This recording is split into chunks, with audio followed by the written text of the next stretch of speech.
Jadi sholawat an-nariyah. Itu jin punya tubuh juga, nama tubuhnya tubuh api. Anasir tanahnya nggak ada.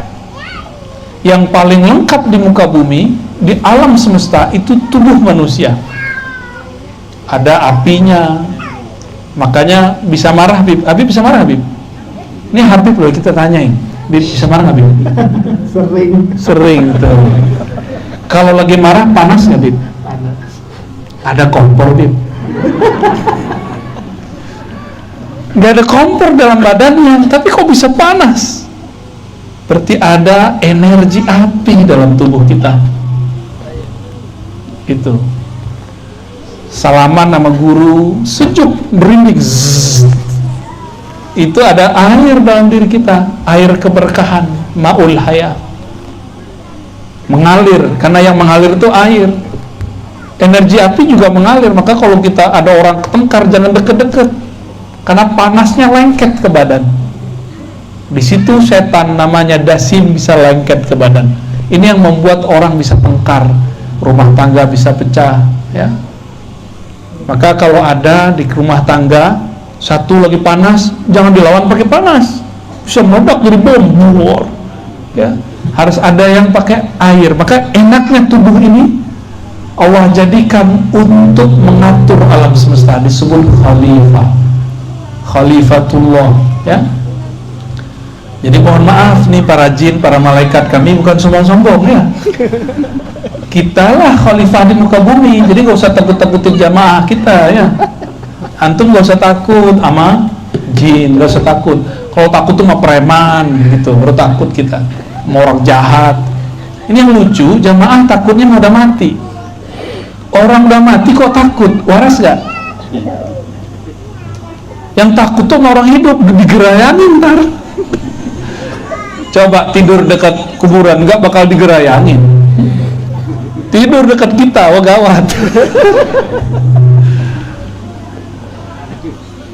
Jadi seharusnya orang-orang berakal, dia takutnya di mana? Takutnya sama orang hidup, bukan orang mati. Tapi itulah ujian jadi khalifah di muka bumi. Maka syaitan itu biasa nyerupain dengan muka yang paling menakutkan, ya, jin iseng. Kata jin, lo sotoy Razi katanya. Ya taulah dikit-dikit ya, bocoran langit. Baik, jadi diri kita ini, tubuh kita ini, tubuh yang sangat sempurna. Seharusnya kita ini gak usah takut. Nah, Nabi Muhammad dibawa itu karena di dalam diri ini ada karakter-karakter rendah. Nah, itu dibersihkan semua dari Nabi Muhammad Sallallahu Alaihi Wasallam. Waktu beliau masih kecil, umur 7 tahun, itu dadanya diambil, ada 2 darah hitam, dibersihkan. Hitam yang pertama itu sifat kehewanan, hewan ternak. Sifat hitam yang kedua itu buas dan syaitaniah, ada di situ. Dibersihkan dari kalbu Nabi Muhammad SAW. Maka Nabi itu nggak pernah lagi bersyahwat seperti kita bersyahwat. Nabi kalau berkeinginan, keinginannya geraknya dari rohaninya. Kalau kita masih karena mata ini jalalatan, ya. Benar nggak? Benar ya? Antum bisa nggak Habib cinta sama orang yang belum dilihat? Sulit bayangin ya? Nah, itulah. Itu bukan hanya cerita di kitab-kitab itu. Ada, saya baru ketemu ada orangnya dijodohin, belum pernah lihat. Dijodohin sama seseorang, sama kiainya, belum pernah lihat sama sekali. Tahu-tahu cuanteknya. Cantik versi dia, bukan versi aneh. Nabi Muhammad SAW itu dibersihkan waktu kecilnya. Ketika beliau dewasa,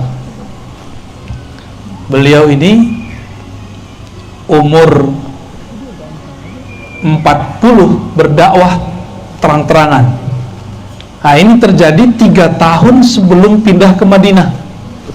10 tahun di Mekah, atau di riwayat di kitab ini ada yang nyebutin 13 BB, ada 13, ada 10 tahun. Kita ambil 13 tahun. Berarti setelah 10 tahun beliau di Mekah berdakwah, umurnya sekitar 50 tahun. Kalau versi yang riwayat 10 tahun, umurnya 47 atau 48 tahun. Kolbunya dibersihkan kembali. Tapi nggak dibersih-bersihkan amat, karena sudah bersih. Justru dimasukkan, disebutkan dalam riwayat itu, wa utitu bitastin.